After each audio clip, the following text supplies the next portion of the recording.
কলমি শাক হচ্ছে গ্রাম বাংলার অতি সাধারণ শাক, তবে এর রয়েছে দুর্দান্ত উপকারিতা।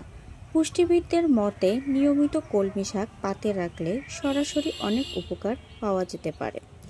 কলমি শাক ভিটামিন সিতে ভরপুর, তাই সর্দি কাশির সমস্যা থাকলে খেতে পারেন, তবে খুব বেশি সময় ধরে রান্না না করাই ভালো।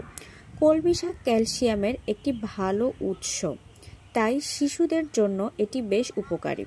তাছাড়া যে কোনো বয়সেই শরীরের ক্যালসিয়ামের চাহিদা মেটাতে সাহায্য করতে পারে এই শাক। কোষ্ঠকাঠিন্যের সমস্যা থাকলে কলমি শাকে উপকার মিলতে পারে। কলমি শাকে প্রচুর পরিমাণে ফাইবার এবং অ্যান্টিঅক্সিডেন্ট রয়েছে, যা শরীরের রোগ প্রতিরোধ ক্ষমতা বৃদ্ধি করে। তবে বিশেষজ্ঞদের মতে যাদের কিডনি সমস্যা, দুর্বল হজম শক্তি, ইউরিক অ্যাসিডের সমস্যা, কিডনির রোগ আছে, তাদের কলমি শাক খাওয়া উচিত নয়।